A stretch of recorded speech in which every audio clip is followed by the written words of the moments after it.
cases close, but some never rest. When silence screams, we listen.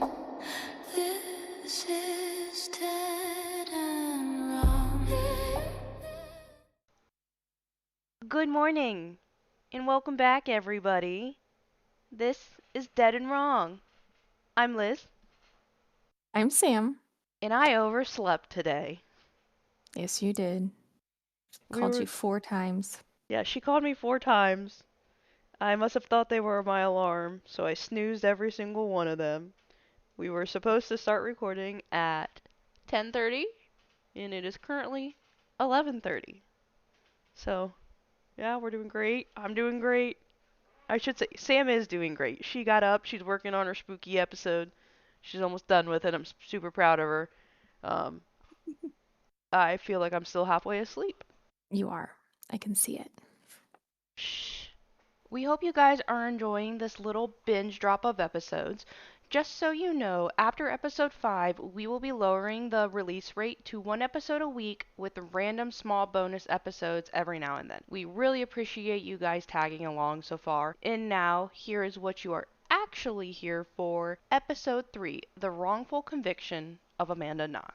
So, on November 2nd, 2007, American exchange student Amanda Knox and her boyfriend Raphael Solicito, I probably pronounced that wrong, my apologies in advance, decided that they wanted to have a romantic weekend getaway. While Raph was getting ready at his own place, Amanda returned to her temporary home in Perugia, Italy to take a shower and grab some clothes to hold her over. As Amanda approaches the home she shares with 3 other girls, she notices something strange. Her front door is open, and it shouldn't have been. The door was already pretty finicky, and keeping it closed without locking it was impossible. That meant that Amanda and her roommates had to close the door and then use the key to lock it into place in order for it to stay closed. This meant someone would have had to forget to lock it. Seeing as they lived in a rougher neighborhood with a drug dealing problem, they always remembered to lock it. There was also the fact that this was early November, meaning the temperatures were already chilly. So, keeping it open would have let the hot air escape and then pull the cold air in. It was a major red flag, but something in Amanda didn't want to admit something was wrong, so she brushed it off, thinking one of her roommates must have been in a hurry, and then the wind blew it open. Once inside, Amanda called out to see if someone was already home.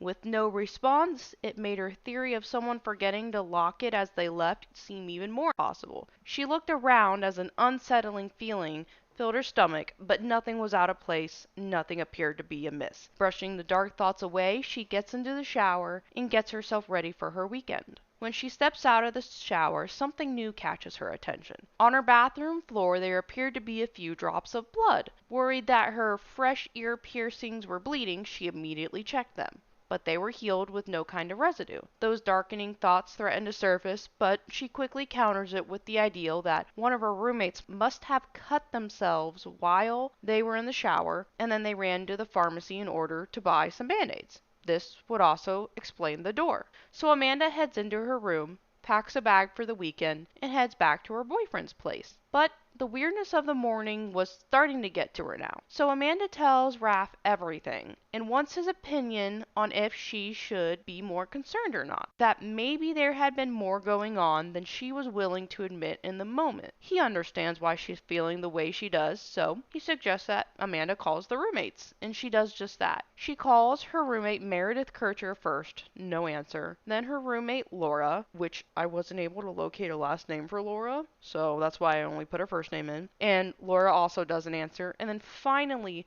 Philomena Romanali, sorry if I pronounced that wrong, who thankfully answers Amanda's call. So Amanda tells her everything and explains why she's worried. Philomena understands the concern and agrees to meet Amanda back at the house so they can investigate together. Ralph and Amanda head back to the residence in Perugia quickly and then is joined by Philomena. Together, they all look around the house to see if anything is amiss and find that Philomena's bedroom window has been broken. So, between the open door and now the broken window, they agree that something did happen and they call the police. The police arrive and they are explained the situation by Amanda and Philomena. During the conversation, it is brought up that they also discovered their roommate Meredith's door was locked. This wouldn't be an issue if Meredith was home, but seeing as they weren't getting a response when they knocked, this became a concern. Meredith only ever locked her door if she was in the room. So, Amanda and Philomena request that the police break down the door out of concern and worry. The police refuse as they don't think there is enough physical or circumstantial evidence to break down the property. But they both think something's going on. So, Philomena calls one of her guy friends, and when they arrive, they break down the door. This ultimately led to the discovery of Meredith's body on the floor. Slight trigger warning: she had been raped, stabbed repeatedly, and had a deep cut across her throat that ultimately caused her to die from blood loss. From here, the investigation becomes a little rough. In multiple interviews with Amanda, she had stated she did not see Meredith's body when the door was kicked in. Philomena and her friend had been right in the doorway, so they were blocking everything. As soon as Philomena saw Meredith's body, she screamed, and that told Amanda something had gone wrong. And so,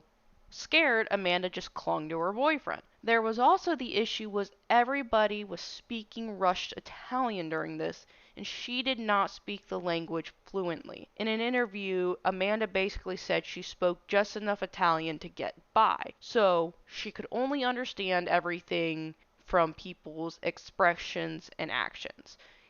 And these reactions that the police saw from Amanda are kind of what helped them charge her for Meredith's murder. Hang on. I do have questions here. Yes.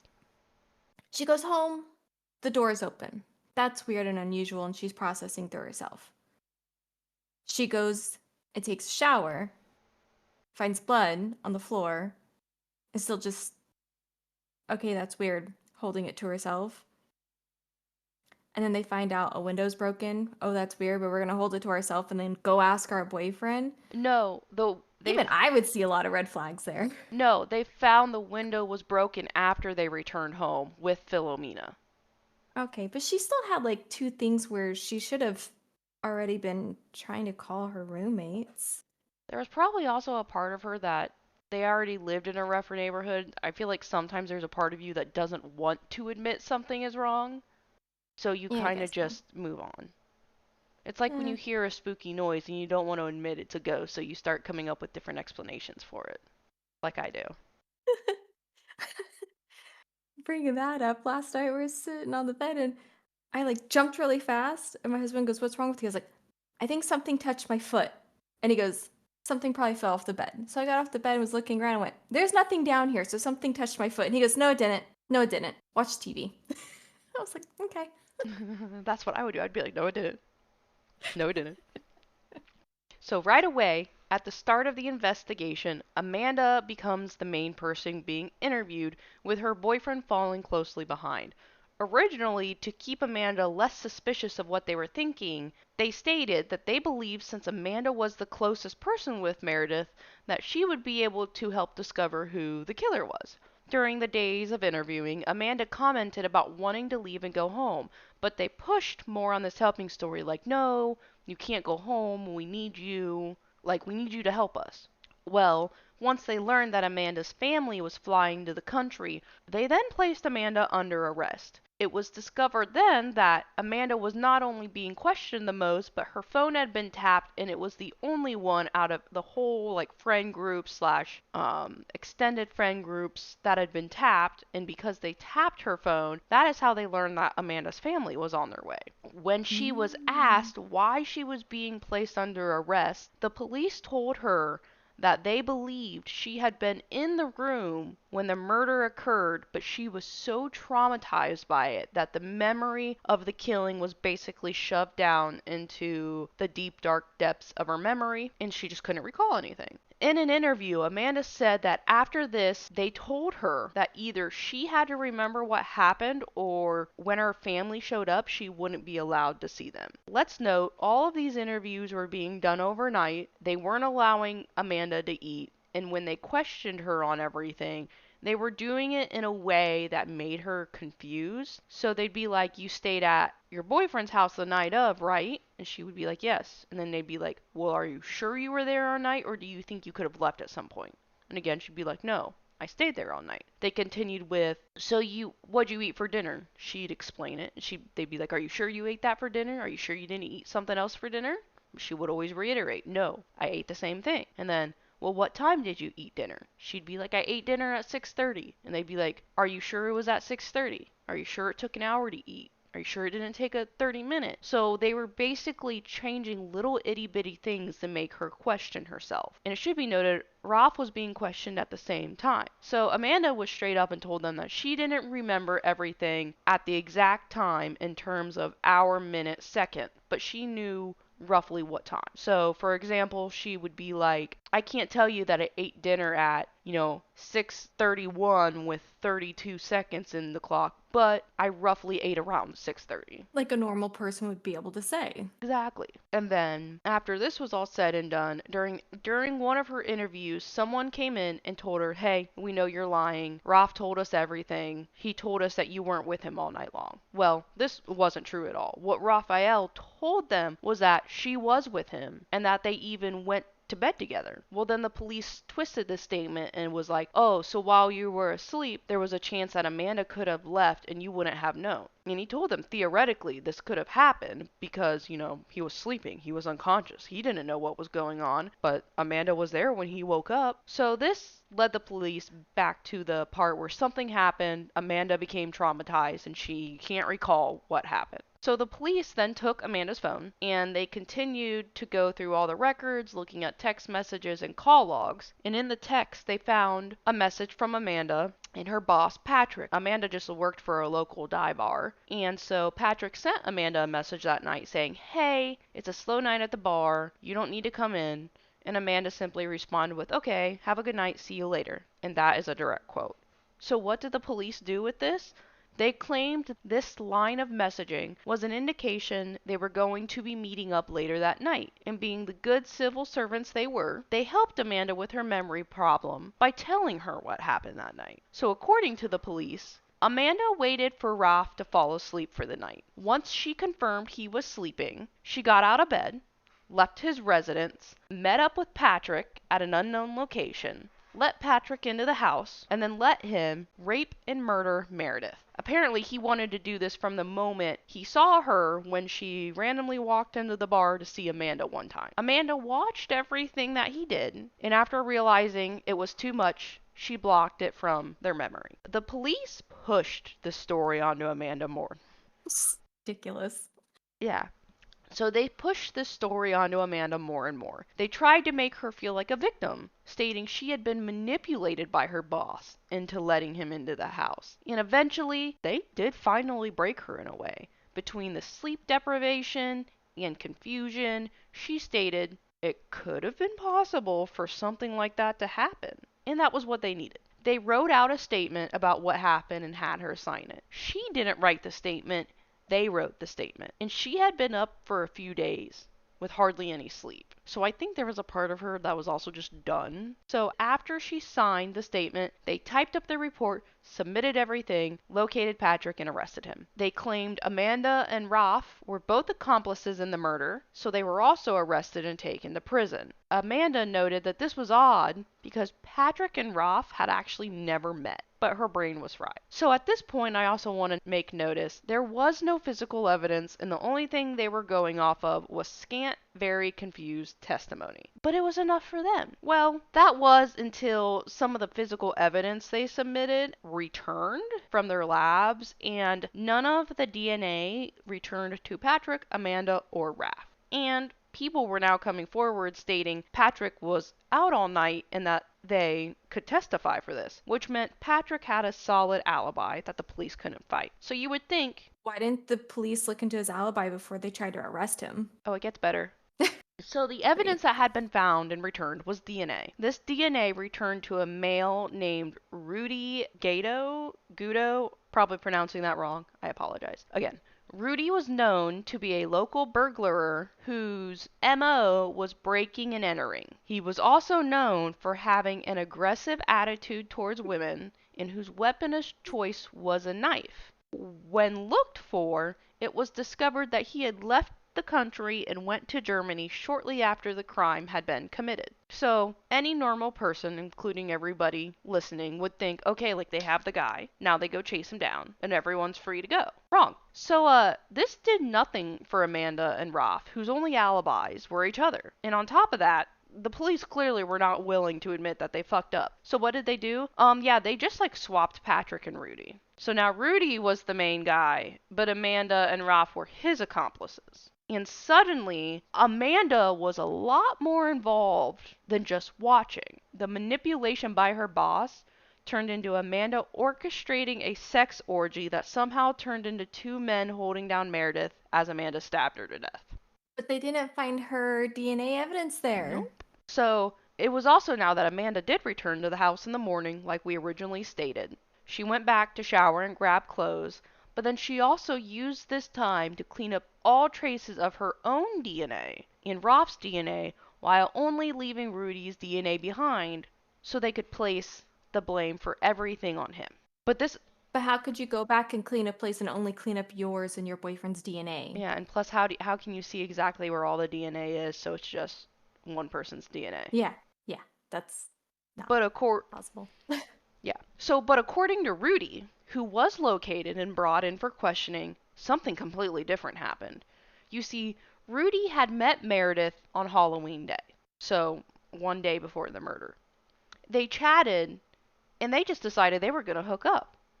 So they met up the next day, November 1st, like planned, and then Meredith took Rudy to the house. Once they got there, they hooked up, but something terrible happened before the ordeal was over. Rudy suddenly got a stomachache, so he stopped hooking up with Meredith and went to the restroom. While he was in the restroom, someone completely different from him broke into the house, raped Meredith, and then killed her before Rudy could finish using the restroom. And when he stepped out of the restroom, like he was all done and everything, he found her on the ground with her neck cut. He went right to her thinking she was still alive and tried to stop the bleeding but couldn't. So he leaves the house, covered in her blood, and decides not to call 911.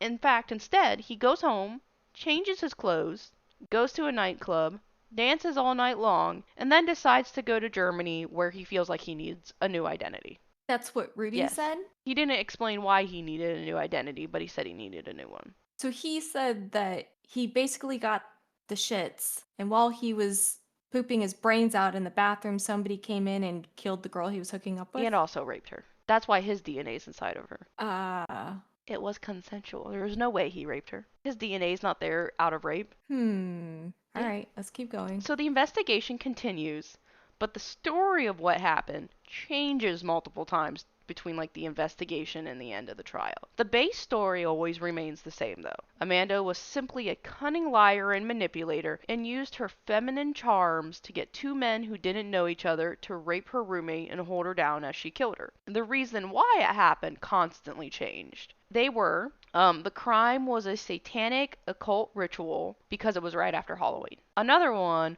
was that Amanda and Meredith hated each other, so Amanda just had enough and took out her anger on Meredith. This was eventually changed because everybody who knew them stated that they got along great and that they were actually usually hanging out together.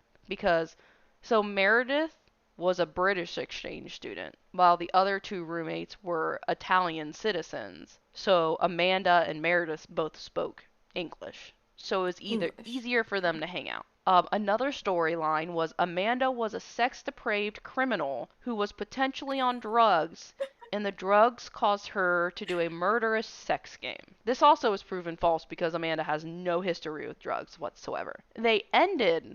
So out of all their choices, their final choice that, you know what, Amanda was just evil for the sakes of being evil. And she used her... I mean, there's people out there like that, but yeah, wow. And she used her feminine charms to get these two guys to do this for her. So the investigation took so long that by the time the story made its way through all of its changes, the media twisted it even more. Like they do. Amanda became the American Girl Next Door gone bad. And this led to the trial that occurred in 2009.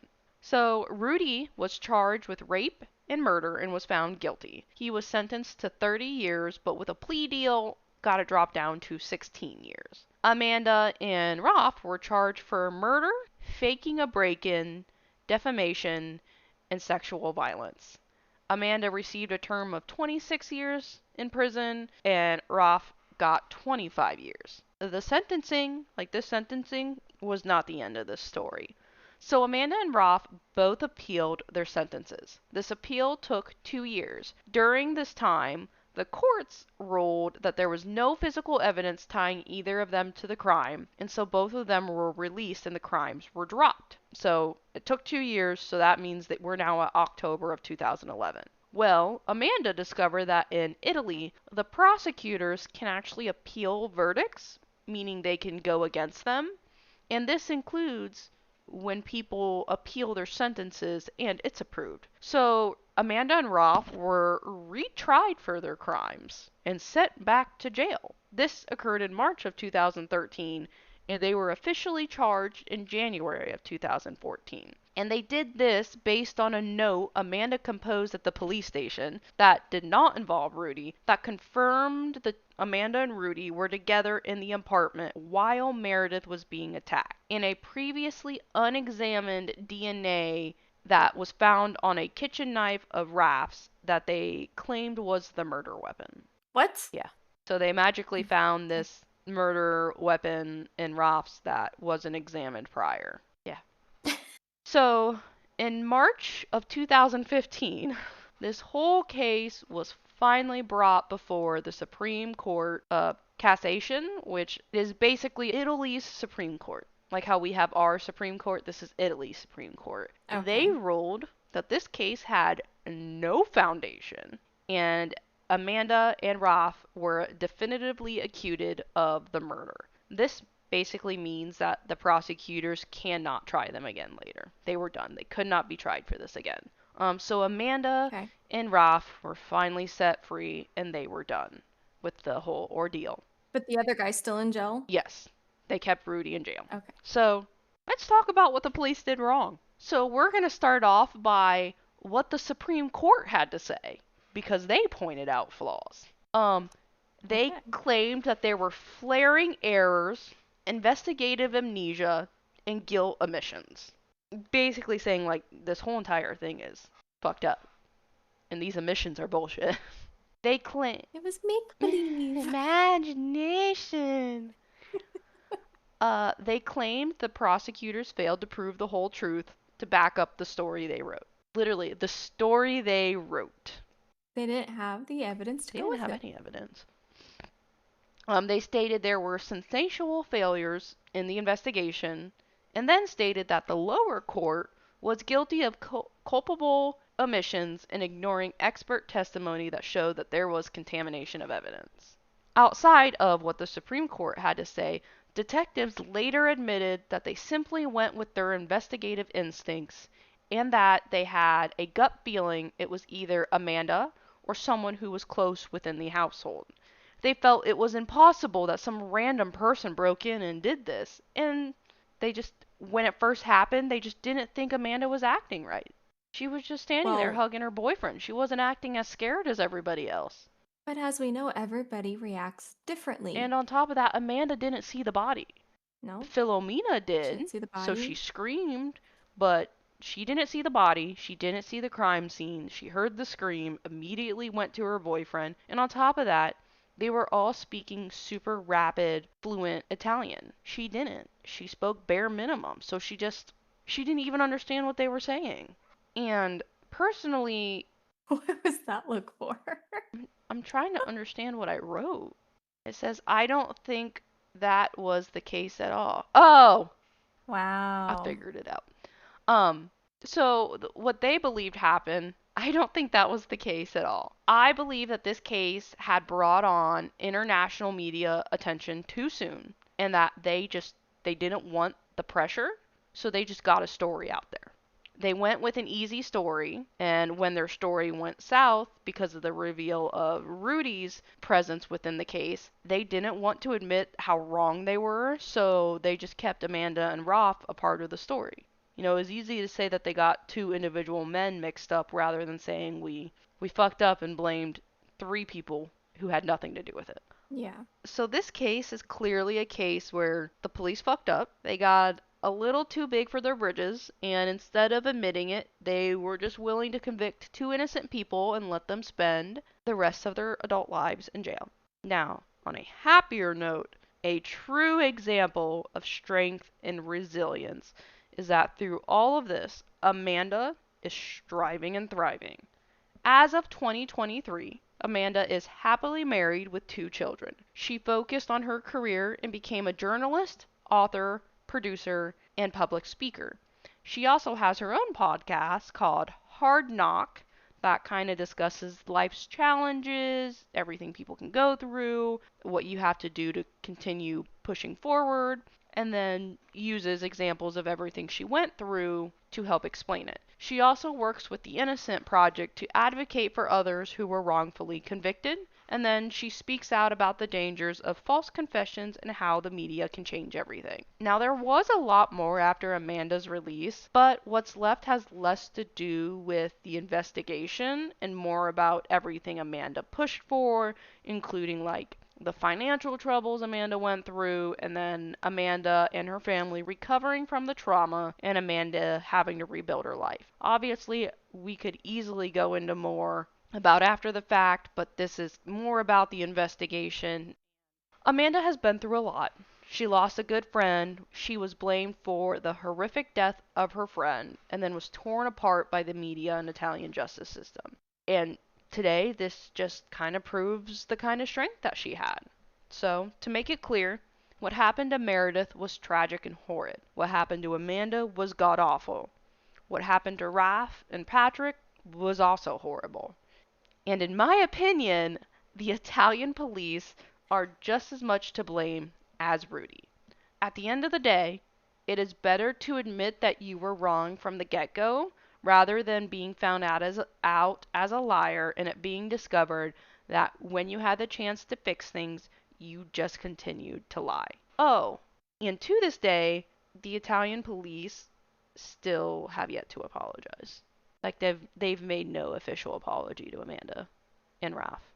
Was Raph Italian? No. He was European, but he wasn't Italian. Oh, okay. I can't remember off the top of my head what country he was from, and my notebook that actually has all of the notes is upstairs. So, with that, episode 3 of Dead and Wrong is all wrapped up. And Sam, you know the drill.